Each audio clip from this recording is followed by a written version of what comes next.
Pienso en la vida de Juan Marcos en una carretera, como miro yo hoy, con los deseos de viajar.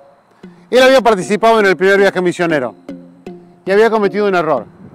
Se equivocó y la Biblia no lo dice por qué, pero se fue. Y cuando propuso su sueño, su anhelo de trabajar en este segundo viaje misionero, le dijeron que no, que como él había fracasado no era apto para el ministerio, no era apto para servir a Dios. Qué difícil es cuando uno comete un error y quiere volver y quiere seguir trabajando para Dios. Capítulo 19, Juan y la inmadurez. Quédate con nosotros y vas a aprender mucho que te va a bendecir en esta historia.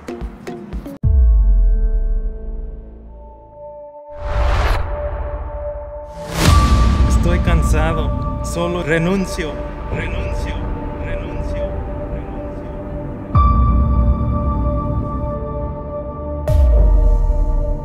Este capítulo nos va a ubicar en el libro de los Hechos, capítulo 13.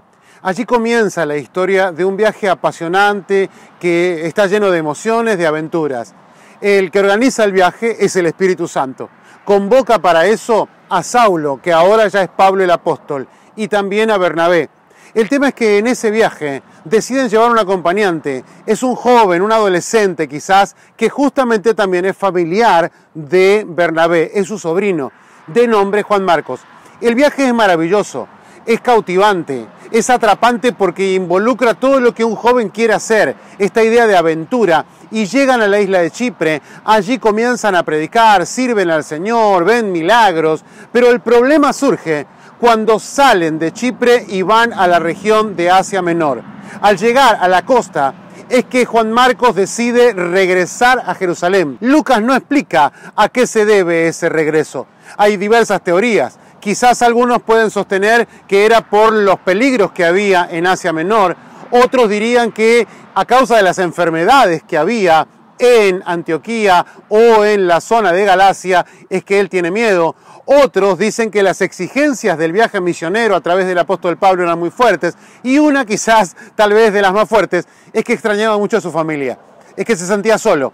Él había dejado a su familia en Jerusalén y ahora estaba cada vez más lejos. El viaje se estaba extendiendo quizás más de lo que él pensaba y decidió irse de nuevo a Jerusalén. A partir de allí no se vuelve a tocar el tema. Surge nuevamente cuando llega el capítulo 15 y Pablo decide retomar con su actividad misionera. Propone a Bernabé hacer el segundo viaje misionero, año 51 aproximadamente de la era cristiana. Y Bernabé, emocionado, le dice, lo podemos llevar a Juan Marcos, que era su sobrino. Y Pablo le dice rotundamente, no puedo confiar en alguien que ya ha fallado una vez. El carácter de Pablo representa a gran parte de la iglesia actual. Esa iglesia que a lo largo de los siglos ha permanecido. Un hombre que se esfuerza y que realmente hace todo lo posible por servir de la manera más íntegra a Dios. Pero justamente por esas características le cuesta aceptar o le cuesta tener cerca de él a alguien que no tiene su mismo carácter, alguien que no tiene su misma eficacia o quizás alguien que comete errores en la vida. Entonces, ¿está mal lo que hace Pablo? No, porque Pablo interpreta la vida cristiana con el esfuerzo máximo. El error está en pensar que como él se considera irreprochable, él se considera una persona casi perfecta, para trabajar en la iglesia, él dice que tienes que ser también perfecto. Entonces, desecha a Juan Marcos. En este video vamos a trabajar tres aspectos interesantes. El primero, el desacierto de Juan Marcos. Es correcto, Juan Marcos se había equivocado.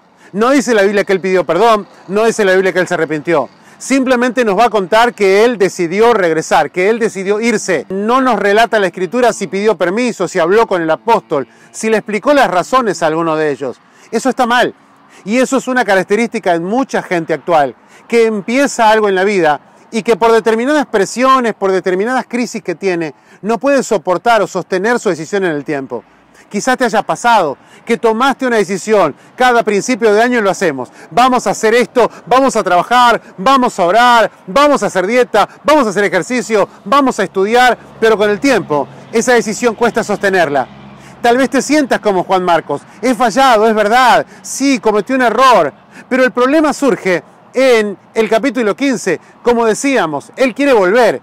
¿Y qué sucede cuando usted y yo queremos volver? ¿Qué sucede cuando aquellas personas que cometimos un error en la vida deseamos volver a servir, deseamos volver a trabajar? La Iglesia dice que no. El segundo aspecto que vamos a considerar en este capítulo es la posición de Pablo. Pablo representa a la Iglesia en ese momento, el líder máximo de la Iglesia. Y la Iglesia es quien tiene la autoridad para determinar quién puede servir y quién no, y eso está bien, es correcto. Contra eso nosotros no podemos presentar argumento, porque la Iglesia, a través de sus autoridades, determina quién está apto y quién no. El problema fue que Pablo, ya convertido, todavía tiene que ser trabajado en su carácter. Si uno analiza la vida de Pablo desde el año 35, 36 cuando se convierte, hasta el año 68, hablamos de que fueron aproximadamente más de 30 años de vida en el ministerio. Y en esos años Dios trabajó con su carácter. Al principio de su ministerio, él se pelea con la gente. Él tiene un carácter fuerte. Él es capaz de discriminar o de quizás decir este sí y este no. Pasan los años y él escribe una carta como Timoteo diciendo que Cristo Jesús vino a salvar a los pecadores de este mundo, de los cuales yo soy el primero. Significa que él entendió que necesitaba misericordia. En otro momento dijo yo que ni siquiera soy apto de ser llamado apóstol. O sea, él fue trabajado. Y esto también es interesante analizarlo en la Iglesia. Hemos visto a lo largo de los años que los líderes de la Iglesia se comportan de una manera rígida y está bien conservar la santidad y la pureza. Pero pregunto, ¿qué hubieras hecho si tú hubieses sido Saulo? Si tú hubieras sido ese Pablo ya convertido, ¿hubieras dejado que Juan Marcos continúe en el viaje? ¿Le hubieras dado una oportunidad inmediatamente? ¿O te hubieras puesto en esa posición rígida que tuvo Pablo de decir no quiero que vaya y a punto tal hasta casi de pelearse con Bernabé? Si te imaginas la escena es más o menos así. Bernabé le dijo, Pablo, si no va Juan Marcos yo no voy. Pensando de esa manera quizás que iba a tocar el corazón de Pablo. Y Pablo dijo, no va Juan Marcos, tampoco vas tú. Y lo llamó a Silas. Para Pablo no había ningún reparo en descartar personas. Qué triste que es cuando hoy nos encontramos con personas que están en la iglesia y que piensan de la misma manera. Cristo jamás descarta a alguien. Dice la Biblia en Isaías que el siervo de Jehová iba a ser aquel que no iba a quebrar la caña cascada, que no iba a pagar el pábilo que humeare. Y hoy nos encontramos quizás con personas, no solo en el liderazgo, sino también sentadas en nuestros bancos, que dicen, tal persona hay que cortarla, tal persona hay que sacarla. Ahora bien, yo te pregunto, ¿qué hubiera pasado si lo sacamos a Juan Marcos? Te quiero contar esto. Juan Marcos luego es el escritor del Evangelio.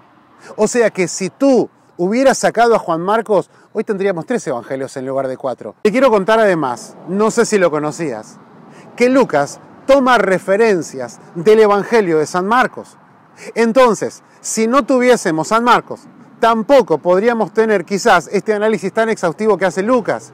Es interesante este recuento.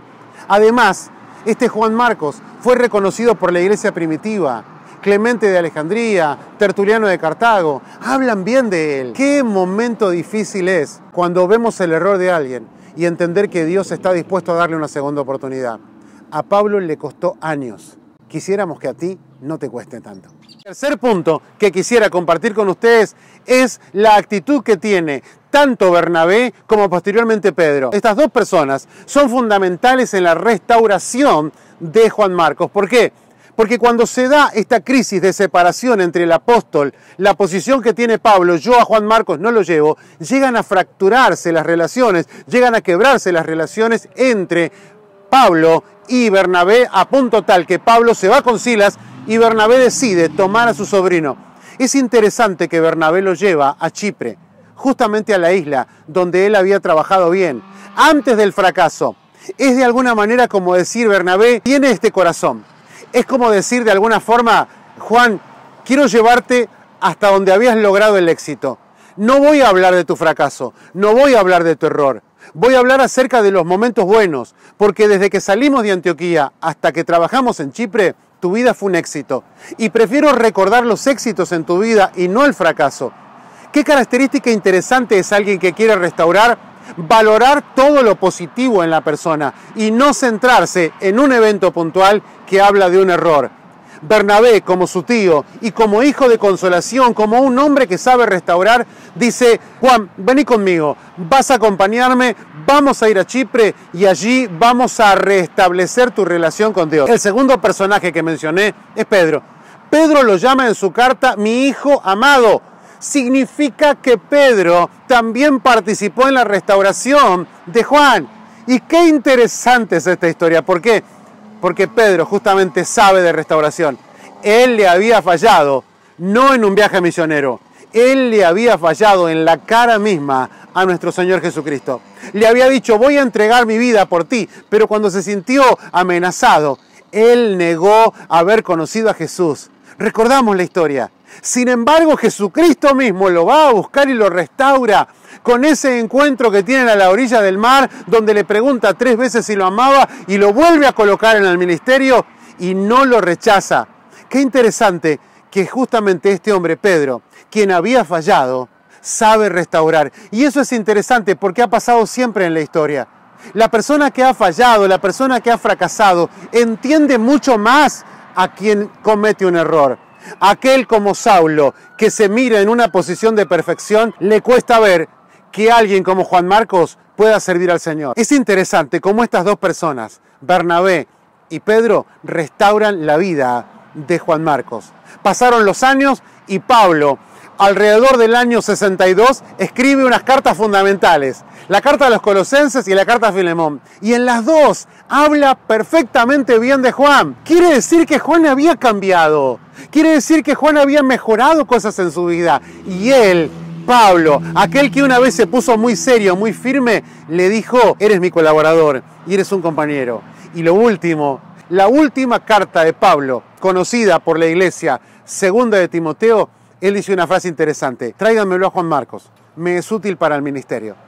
Second Chance Ministry es esto. Es la segunda oportunidad. Y no solo 2. Las que sean necesarias, porque este es el ministerio del Espíritu Santo. Esta es la obra de Dios. Es verdad, Juan cometió un error.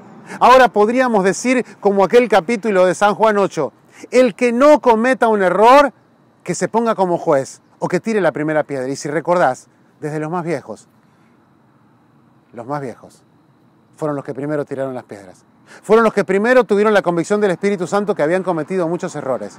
Y luego los más jóvenes, y al final nadie tenía una piedra en la mano. Quizás todavía haya gente con piedras en sus manos. En Second Chance Ministry tratamos de que esto cambie. Tratamos de hablarle a la gente para restaurar. No diciendo que está bien lo que hizo Juan. Cometió un error. Pero el mismo Dios de misericordia que lo perdonó a él, está dispuesto a perdonarte a ti. Second Chance Ministry es esto, una segunda oportunidad de Dios para tu vida. Quizás esta semana la estés necesitando. No te pierdas el próximo capítulo. Cada historia nos habla de un hombre o una mujer a los que Dios le mostró su amor, su gracia y su misericordia. Dios te bendiga.